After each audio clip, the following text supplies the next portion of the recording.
Menteri Agama pertama pada zaman Orde Baru,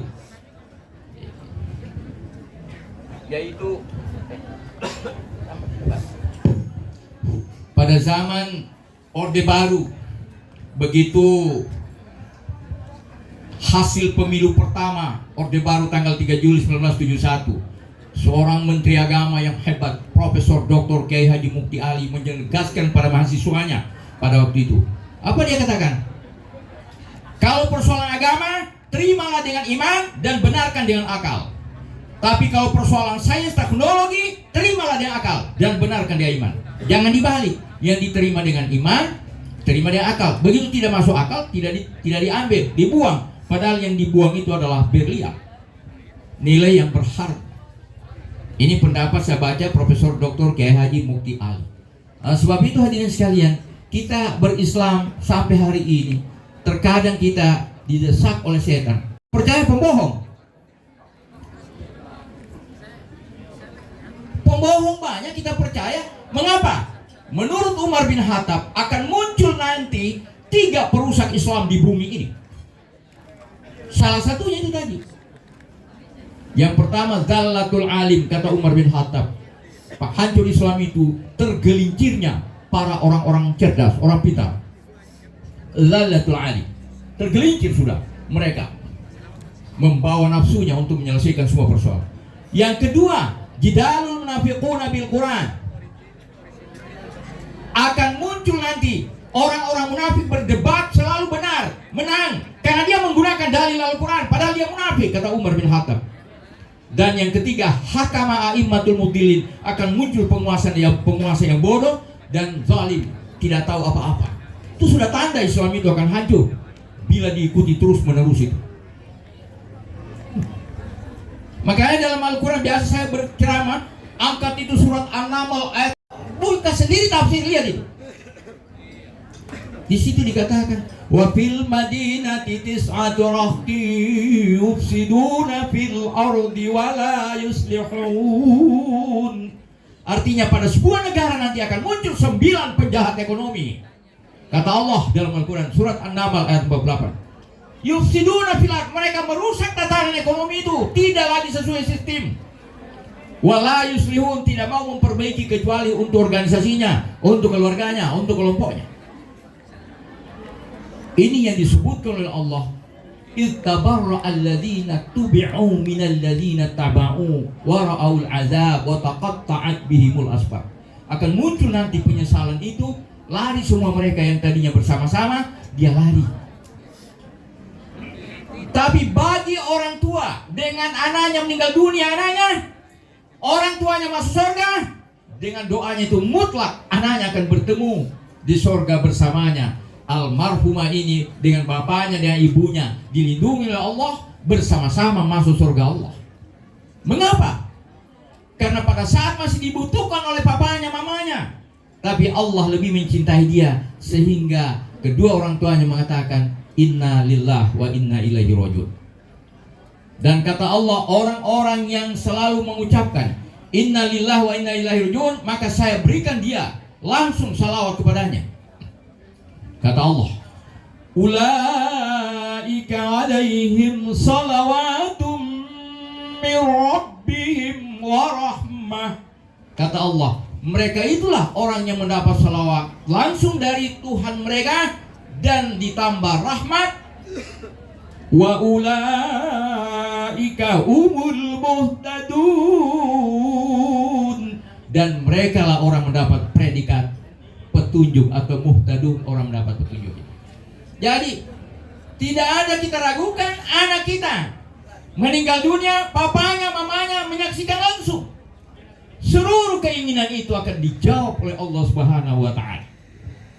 Sama dengan sebuah hadis Nabi mengatakan, bila istri duluan meninggal dunia baru suaminya, itu tanda bahwa istri itu adalah masuk surga dan diampuni seluruh dosa-dosa. Tapi coba tanya istri, mana istri mau seperti itu? Pasti bilang, oh iko mau rumah ya. Ya ada biar sana anak kau urus nanti. Jangan saya. Rata-rata. Apalagi model kita sekarang ini, lihat kemajuan teknologi. Aduh, tadi saya ikuti lagi, kasihan itu anak-anak. Masya Allah, 2 orang kakak adik Yang satu umur 2 tahun setengah, yang satu baru 1 tahun lebih. Rapat itu anak itu. Baru lulus, suaminya P3K, langsung dia ceraikan istrinya. Baru lulus, belum ditangan SK. Nah gampang enak bupati cabut kau punya SK. Ini luar biasa itu. Kebetulan tadi sore itu ada beberapa ibu-ibu di situ. Saya sementara bicara agama, ada ibu. Saya dengar dia ngomong begini. Baik juga gagam. Rupanya laki-laki itu dia lihat hitam. Yang satu lagi menyaut, dah bulu. Berjuang sama-sama, memiliki 2 orang anak kecil. Kemudian begitu didengar dia sudah dilantik, walaupun belum ada SK-nya P3K, dia ceraikan. Itu kejadian di Aceh ya. Itu berulang. Saya sudah baca tadi 7 kali sudah berulang itu. Terus orang lain semua yang tapi hati-hati juga, biasa orang lain itu dia tambah-tambah kalimatnya. Mukanya orang di situ dia tambah-tambah supaya orang ini ya ibarat orang main film kan begitu. Ya, film itu ya 6, dia punya kriteria penulisan film atau sebuah buku novel itu 6 kriterianya: introduction, complete, complication, climax, denouement, dan the end. Gitu. Jadi kalau tidak melalui itu berarti bukan buku novel yang baik. Saya pelajari dulu di itu. Kebetulan saya guru bahasa 13 tahun Pak. Guru bahasa sastra di SMA Negeri 2 Kendari dulu, karena sarjana saya sarjana sastra FKSS dari IKIP. Awet. Alhamdulillahirrahmanirrahim. Assalamualaikum warahmatullahi wabarakatuh. Alhamdulillah alladzi an'amana bi ni'matil iman wa abhamana bil ulumiddin wal islam. Wassalatu wassalamu ala Rasulillah Sayyidina Muhammad ibn Abdillah wa ala alihi wa ashabihi wa man tabi'a sunnatah wa ba'd. Bapak-bapak dan ibu sekalian jamaah tahlil yang berbahagia, yang saya hormati, yang dalam suasana berduka. Hadirin hadirat, mengawali ceramah agama pada malam ketiga ini, pertama-tama saya mengajak kita sekalian termasuk diri saya untuk tidak henti-hentinya memanjatkan puji syukur kehadirat Allah Subhanahu wa taala. Bahwa malam ini semua kita dalam suasana berduka. Namun di tengah-tengah kita berduka malam ini ternyata Allah mencurahkan rahmat. Dengan rahmat itulah kita hadir di tempat ini akan almarhum. Yang insya Allah menurut hadis Nabi 40 orang-orang yang beriman mendoakan seseorang dikabulkan doa. Hadir ratusan orang mengaminkan doa kepada almarhum. Sehingga sekali lagi mari kita memanjatkan puji syukur kehadirat Allah Subhanahu wa taala atas nikmat yang diberikan pada malam ini. Salawat lim kita sampaikan pada junjungan kita Nabi Allah Muhammad sallallahu alaihi wasallam. Nabi yang telah membuktikan dirinya sebagai rahmatan lil alamin. Kalau Nabi Adam hanya memimpin kurang lebih 42 orang. Ada catatan sejarah mengatakan 240 orang. Dia diberi predikat Nabi dan Rasul oleh Allah. Padahal manusia dia pimpin hanya 42 orang. 41 anaknya dan 1 istrinya. Setiap kali melahirkan istrinya Nabi Adam 2 orang. Yang terakhir dari 21 kali, yang terakhir 1 orang. Jumlah anaknya dalam catatan sejarah 41 orang. Diberi predikat Nabi Adam untuk menjadi Nabi dan Rasul.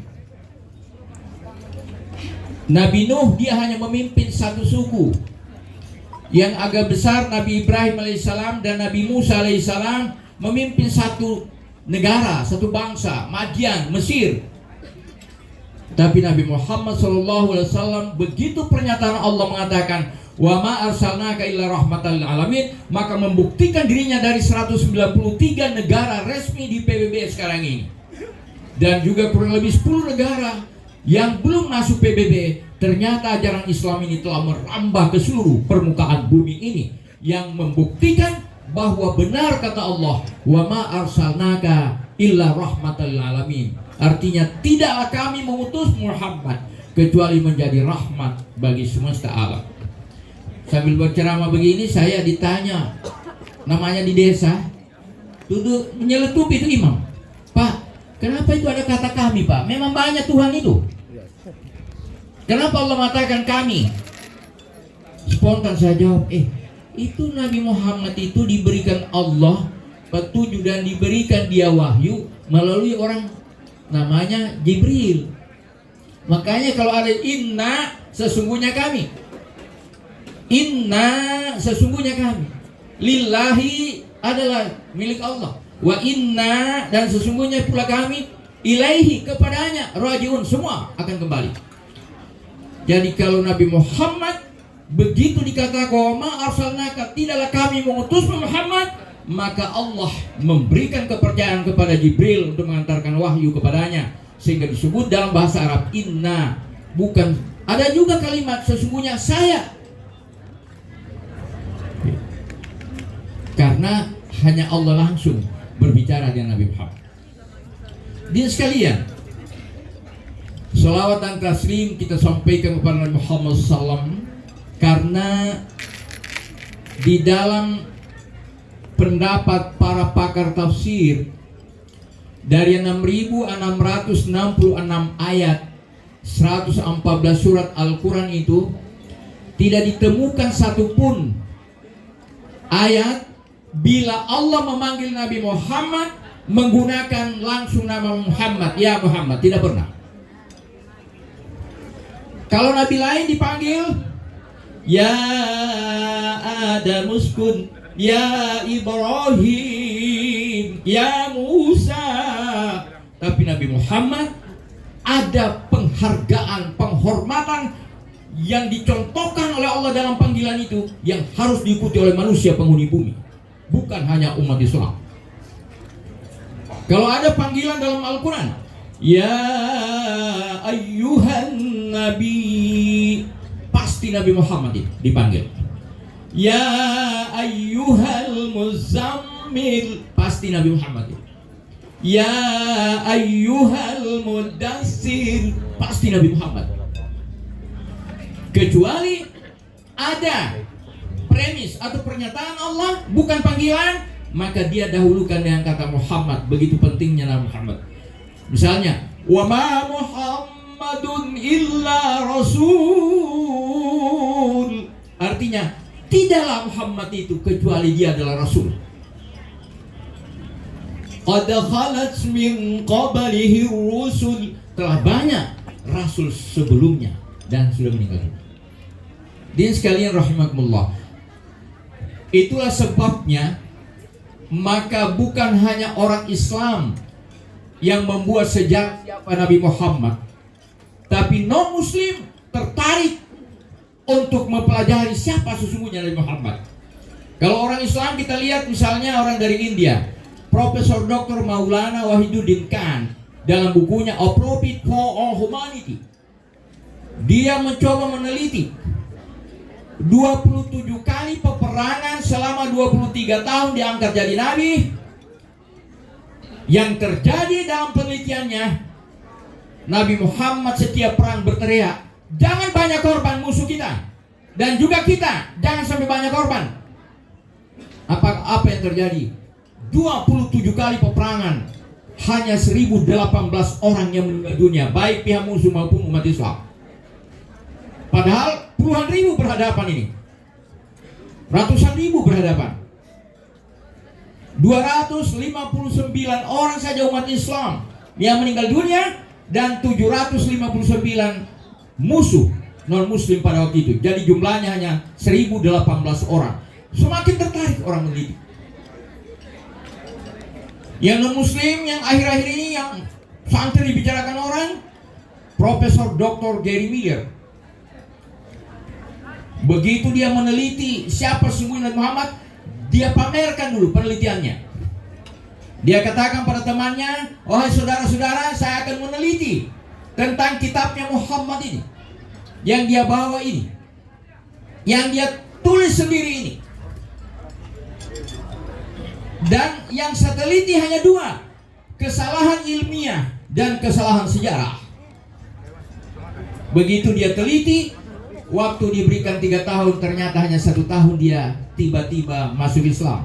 Mengapa? Pertama, dia lihat mengapa dari 114 surat ini tidak ada surat Aminah, istri Nabi. Tidak ada surat Hadijah, istri Nabi. Ada. Tapi kenapa ada nama Maryam, ibu Nabi Isa? 21 kali disebutkan dalam Al-Quran. Nabi Isa 23 kali disebutkan dalam Al-Quran. Dan Al-Masih 11 kali. Jumlahnya semua 55 kali. Mulai goyang penelitiannya. Kalau ini betul, berarti Nabi Muhammad ini bukan dia yang tulis kitab ini. Pasti ada yang kitab yang dia bawa ini, bukan dia pemiliknya, bukan dia penulisnya. Karena kalau dia penulisnya, pasti ada nama surat itu, surat Hadijah, surat Aminah, mamanya, atau surat Aisyah, dan seterusnya. Dia temukan lagi penelitian, ketemu dengan surat Az-Zariyat ayat 52 sampai 53. Isinya ialah bahwa semua apa yang ada di bumi ini dan semua rasul, nabi yang diutus oleh Allah ke muka bumi ini pasti disebut orang gila dan tukang seher oleh umat pada waktu itu. Siapapun nabi, mulai dari Nabi Adam, Nabi Nuh istrinya sendiri yang pimpin orang. Makanya ada dikatakan ada 2 istri Nabi, ya diharamkan bau surga baginya, istri Nabi Nuh dan istri Nabi Lut itu. Jadi begitu dia teliti, ternyata tidak ada satupun nabi siapapun. Nabi Isa bukan hanya difitnah, mau dibunuh dia, tapi diselamatkan oleh Allah, sehingga Allah mengatakan wa ma salabu wa ma qatalu wa ma salabu. Tidaklah ada orang yang bisa membunuh dan tidak ada orang yang mensalibnya, tetapi adalah orang yang diserupakan wajahnya dengan Nabi Isa. Jadi mau dibunuh juga semua nabi. Nabi Muhammad percobaan puluhan kali pembunuhan, tapi tidak bisa, selalu diselamatkan oleh Allah melalui malaikatnya. Sebab itulah maka goyang dia. Yang kedua goyang dia, aduh betul ini.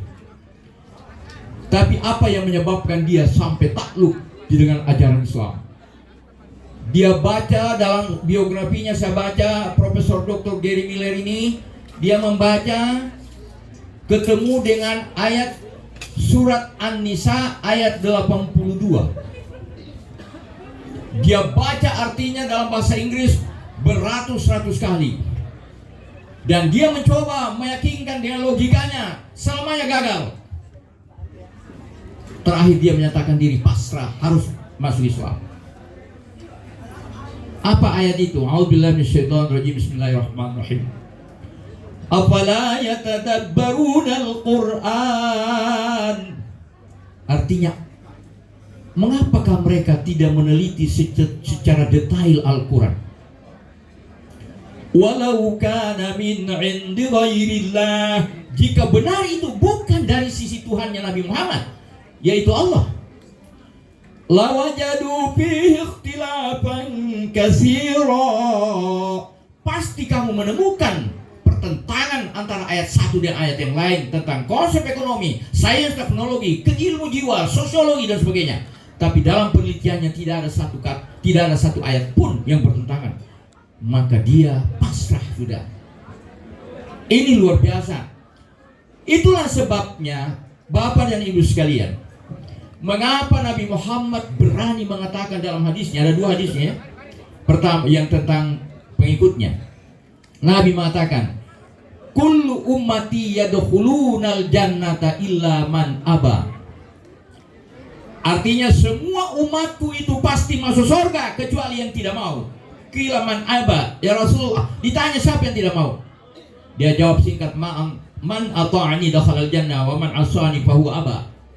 Siapa yang taat padaku, seluruh persoalan syariat yang saya contohkan dia ikuti, itulah yang masuk surga bersama. Dan siapa yang membangkang, menolak, bahkan memfitnah, itu orang yang tidak mau masuk surga. Hadis yang kedua Nabi mengatakan, man ahabbani kana ma'iyya fil jannah. Barang siapa cinta padaku, pasti bersamaku dia di surga Allah. Apa contoh kecintaan kita? Ialah sekarang ini selalu kita bersalawat pada Nabi dalam sehari semalam. Perbanyak salawat pada Nabi. Satu salawat kata Nabi kita ucapkan, maka dijawab oleh Allah 10 salawat, 10 rahmat diberikan kepada kita. Andaikan umat Islam atau siapapun dia hanya mengatakan secara matematika, kalau dia lakukan 100, kembali juga 100, maka pasti orang yang meninggal dunia umur 80 tahun, hanya 80 tahun juga dia masuk surga. Secara matematika dia berbuat baik. Meninggal dunia yang kita lihat anak kita ini hanya umur 18 atau hampir 18 tahun misalnya, dia orang baik, berarti secara matematika dia hanya masuk surga 18 tahun. Tapi apakah begitu menurut Allah? Tidak. Itulah kehebatan ajaran Islam ini. 80 tahun meninggal dunia, dia tidak masuk surga 80 tahun. 80 tahun berbuat baik di dunia, bukan 80 triliun tahun. Tapi kata Allah, khalidina fiha abada. Terus menerus kau di surga, tidak sakit-sakit lagi dan tidak mati-mati lagi. Itu pentingnya ajaran Islam, itu harus dipahami secara mendatai. Jadi kalau Nabi mengatakan kita berniat saja, semua amal-amal kita itu niat, itu benar sekali. Tapi ada orang sekarang mencari sulit. Bagaimana niatnya Pak ini? Saya mau ambil air dia 3 ember, berapa niat? Kau baca itu niat. Itu yang salah. Niat yang kita hafal ini mungkin niat sembahyang. Usolli fardal isya 4 raka'atin mustaqbil qiblat makmumah lillahi ta'ala, selesai. Atau yang lainnya, atau nawaitu shauma gadin, masih hafal. Mungkin 20 saja kita hafal niat. Nah, ribuan ini persoalan kita selesaikan. Apa harus dibaca semua niatnya di mulut? Dan bagaimana kalau tidak bisa? Maka disitulah ajaran Islam tasawuf yang disebut dengan hakikat ma'rifat itu menjelaskan tentang apa itu tarekat dan syariat. Sehingga orang yang belajar tasawuf di dunia, kata Allah, itu belajar dengan peristiwa yang terjadi antara Nabi Musa dan Nabi Khidir dalam Al-Quran. Alam aqul laka innaka lan tastati'a ma'iya sabra. Nabi Khidir mengatakan, wahai Musa, bukankah sudah kukatakan padamu tadi, kau tidak akan mampu sabar mengikuti saya? Karena Nabi Khidir diberikan pandangan hakikat dan ma'rifat, sementara Nabi Musa pada waktu itu diberikan pandangan syariat dan tarekah, sehingga tidak ketemu. Maka setiap orang belajar tasawuf harus mampu memadukan 4 faktor, 4 unsur yang membangun tasawuf itu di dunia berdasarkan Al-Quran, ialah tarekah, syariat, hakikat, dan ma'rifat. Jadi kalau disebut sembahyang, sembahyang saja, tidak usah dipikir-pikir secara otak apa tujuannya. Tidak usah dikaji, nanti tidak tahu tujuannya, tidak mau sembahyang. Bayangkan kalau tanya, kalau itu secara akal baru kita mau masuk Islam, menerima kebenaran, berarti kita tidak terima bagaimana Isra Mi'raj itu. Nabi Muhammad SAW begitu datang di bumi, dia mengatakan, ini dalam hadis rawahu Muslim 1 dan hadis rawahu Bukhari 1, mengatakan bahwa saya di langit pertama ketemu dengan Nabi Adam alaihissalam. Di langit kedua saya bertemu dengan Nabi Isa dan Nabi Yahya. Di langit ketiga saya bertemu dengan Nabi Yusuf alaihissalam. Di langit keempat saya bertemu Nabi Harun alaihissalam. Di langit kelima saya bertemu Nabi Idris alaihissalam. Di langit enam saya bertemu Nabi Musa alaihissalam. Dan di langit ketujuh Nabi Ibrahim alaihissalam. Bayangkan tidak ada fotonya nabi-nabi. Kalau secara akal kita mengatakan, banyak orang tidak percaya. Maka orang tidak percaya itu yang disebut kafir pada saat itu. Sebab itu kita kalau sekarang ini jangan terlalu mengandalkan otak kita, tapi hati kita. Hati kita harus. Kalau teorinya lagi Joseph Toonbee atau Arnold Joseph Toonbee yang sering didengungkan oleh Rocky Gerung di televisi, saya lihat itu. Ya, saya baca-baca bukunya dulu, saya bilang, betul juga ini Rocky Gerung. Ini teorinya nih dalam bukunya ini. Dia katakan sebuah bangsa dan negara yang maju karena menggunakan otak sebagai panglima. Yang kedua, sebuah bangsa yang mengalami kejayaan karena memadukan otak dengan hati. Yang ketiga, semua bangsa yang mengalami kehancuran dan kegagalan bila memadukan otak dengan nafsu. Jadi kalau otak dan nafsu gagal bangsa itu. Itu dalam penelitian Profesor Doktor yaitu Yosef Tulbi itu. Dia sekalian, di dalam Islam begitu kita dikatakan ini yang terdapat dalam Al-Quran, teliti atau tidak teliti, harus kau percaya. Itu kalau nanti bilang oh tidak, belum masuk akal saya, nanti masuk akal. Nah, ada yang di Malaysia atau di India sudah diambil buku itu yang berjudul Cinta di Tengah Likuifaksi. Itu adalah penulisnya Harji Palu, saya Hamzah Ruji, saya singkat Harji Palu, memiliki ISBN buku itu 4 tahun lalu. Kemudian buku yang kedua adalah Misteri Tenda Likuifaksi, berakhir dengan happy ending itu. Jadi itu saya penulis. Hadirin sekalian, di Al-Quran kejadian-kejadian sejak Nabi Adam, istrinya Nabi Adam, Nabi Nuh, istrinya Nabi Nuh, dan seterusnya sampai Nabi Muhammad SAW, ini menjadi pelajaran. Kata Allah, walaqad sarrafna fi hadzal qur'ana min kulli mathalin. Sungguh penghuni bumi ini kami berikan perumpamaan-perumpamaan pada mereka, kejadian di muka bumi. Jadi tidak perlu ragu gitu. Allah sudah atur itu semua. Almarhumah ini meninggal dunia umur 18 tahun, maka di sana dia di surga Allah diberikan kehidupan itu adalah rata-rata 30 tahun sampai 33 tahun umur penghuni surga. Salah salasi 33 tahun, tidak tua-tua, tidak muda, terus begitu saja umurnya itu. Dan kata Allah dalam Al-Quran, 1 hari kau rasakan nikmatnya surga itu persis 1000 tahun lamanya kau rasakan perhitungan dunia. Bayangkan itu. Jadi kalau kita ini semua, tidak ada jalan terbaik kecuali pertama, akui Allah, la ilaha illallah. Yang kedua, selalu bersalawat kepada Nabi Muhammad SAW. Itu yang disebut kalimat syahadatain. 2 kalimat syahadat. Syahadat pertama, asyhadu an la ilaha illallah. Yang kedua, asyhadu anna Muhammad Rasulullah. Man kana akhiru kalamihi la ilaha illallah, barang siapa di akhir hayatnya meninggal dunia, terus tidak mampu lagi dia ucapkan di dalam mulutnya kalimat itu, tapi hatinya selalu mengatakan la ilaha illallah sampai meninggal dunia, dakhalal jannah. Tanda bagi orang masuk surga. Satu ketika Nabi diprotes tentang surga ini. Dia bercerita, berkisah, langsung dia sebut begini pernyataan Nabi. La yudkhilu ahadam minkum amaluhul jannata. Tidaklah amal baikmu yang memasukkan kau ke surga. Wah, baku lihat semua orang. Aduh, bahaya kita hipat tanpa pada puang paehi sembahyang bersama Nabi. Oh, kita sudah 20 tahun sembahyang bersama Nabi. Kenapa kita tidak masuk surga?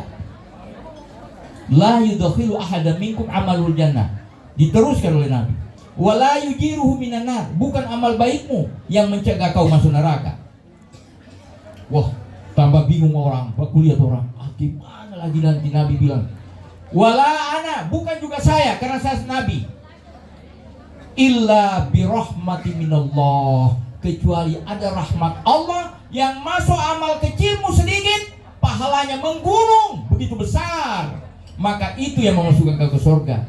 Ada pahala yang sedikit kau kerjakan amal kebaikan, tetapi pahalanya itu mengalir terus, kata Allah. Falahum ajrun ghairu mamnun. Artinya pahala itu terus menerus mengalir, tidak putus-putus lagi. Itu yang memasukkan orang ke surga Allah. Jadi jangan mau kejar target. Oh, saya banyak uang, tiap bulan saya adalah pergi umrah. Bukan itu perhitungan. Kita bisa salah. Nanti kita ceramahkan tidak begitu, dijawab lagi, iya Ustaz tidak punya uang, kami punya uang. Apalagi saya jawab kan? Kau imo, kan begitu saya. Kau imo. Kalau setiap bulan kau, karena uangmu banyak, setiap bulan kau umrah, walaupun kau tidak tahu apa itu makna umrah.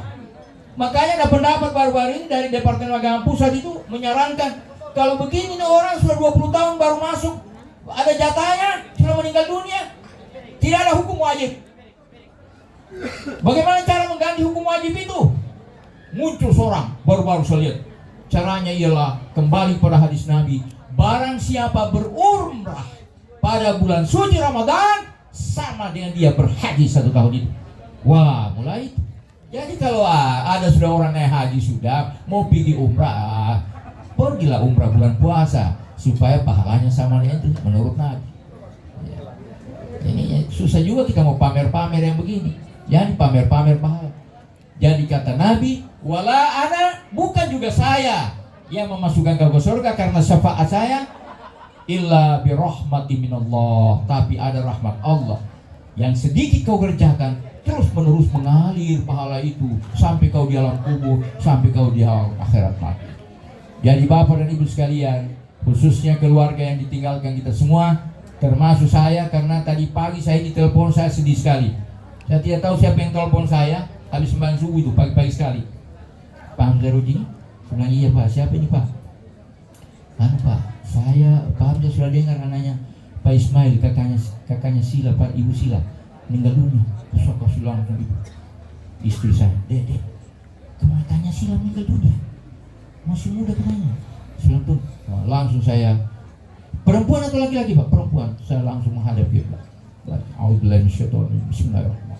Allahumma shalli ala sayyidina Muhammad wa ala ali sayyidina. Allahumma ighfir laha warhamha wa'afiha wa'fu anha wasi' 'adkhala wa akrim nuzulah wa ghsilha bil ma'i salju. Berdoa karena saya menganggap itu adalah sebagai sebuah kewajiban yang mengikat kita antara satu umat Islam dan umat Islam lain. Apabila ada teman kita meninggal dunia, doakan cepat. Tidak mampu hafal doanya itu, dalam hati saja doakan dia sesuai dengan keinginan kita supaya dia masuk surga. Mudah-mudahan apa yang saya sampaikan ini ada manfaatnya. Kurang lebihnya saya mohon maaf. Wabillahi taufiq wal hidayah. Wassalamualaikum warahmatullahi wabarakatuh.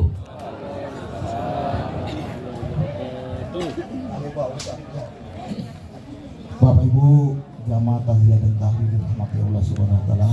Demikianlah tadi ceramah agama yang disampaikan oleh Bapak warahmatullahi wabarakatuh. Innal hamdalillah wa syukrillah wa la haula wa la quwwata illa billah. Asyhadu an la ilaha illallah wahdahu la syarika lah wa asyhadu anna Muhammadan abduhu wa rasuluh la nabiyya ba'dah. Allahumma salli ala Muhammad wa ala alihi wa ashabihi ajma'in. Qala fi kitabil karim, a'udzu billahi minasyaitonir rajim. Bismillahirrahmanirrahim. Wa idza jaa ajaluhum la yasta'khiruna sa'atan wa la yastaqdimun. Faqala aidan alladzina idza asabathum musibah qalu inna lillahi wa inna ilaihi raji'un. Yang kami hormati Bapak penceramah, Bapak Hamzah Rudi, Bapak-bapak tokoh agama, tokoh masyarakat, teristimewa kepada imam masjid yang terdekat tempat ini beserta pegawai syarah dan seluruh jemaah kunjung duka atau jemaah takziah yang dirahmati Allah Subhanahu wa taala. Alhamdulillah, kita panjatkan kehadirat Allah Subhanahu wa taala atas nikmat yang diberikan kepada kita, terutama nikmat kesehatan, nikmat kesempatan, sehingga kita dapat bersama keluarga memberikan doa melepas almarhumah anak kami yang dalam usia belia telah mendahului kami dan mendahului kita semua. Ibarat sebuah antrian, bahwa kehidupan ini setiap saat kita antri. Kalau antri di dokter, kita punya nomor. Antri dimanapun ada nomor antrian. Tetapi antrian untuk kematian tidak punya nomor. Tinggal kita menunggu kapan saatnya.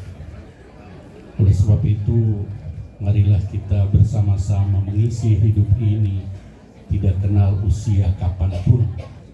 Mari kita mengisi hidup ini dengan hal yang baik, yang benar-benar diridhoi oleh Allah Subhanahu wa taala. Salawat dan salam kepada junjungan kita Nabi Allah Muhammad sallallahu alaihi wasallam, Nabi yang membawa kita dari alam kegelapan ke alam yang terang benderang, dan insya Allah kita semua selalu istiqomah menjalankan syariatnya sampai akhir hayat kita. Amin ya rabbal alamin. Bapak, Ibu, jamaah takziah dan tahlil yang dirahmati Allah Subhanahu wa taala. Pada kesempatan ini, atas nama keluarga, kami menyampaikan ucapan terima kasih yang sebesar-besarnya atas keringanan langkah untuk datang menghibur keluarga yang berduka, keluarga kami yang berduka. Karena dengan hiburan ini dapat meringankan beban keluarga, meringankan, meluruskan hati dengan takziah, memberikan nasihat kepada keluarga bahwa kehidupan ini pasti ada akhirnya. Dalam usia berapapun dia, kalau Allah berkehendak, maka semuanya akan berakhir. Selanjutnya kami juga menyampaikan ucapan terima kasih kepada keluarga yang telah melaksanakan fardu kifayah, terutama kepada pegawai syarah yang telah mengurus jenazah di pemakaman sampai malam hari ini jemaah. Jadi sekali lagi orang tua daripada Salah terus ini. gara-gara dokter Salmin di muka. Tidak konsentrasi. Hilang Silakan. konsentrasi. Iya, Pak Kabir, nalipo-lipo nanti. Iya, silakan. Iya, Pak Ustadz Ujang yang mulai. Orang Perdos kumpul di sini, jauh-jauh dari Tondo Atas.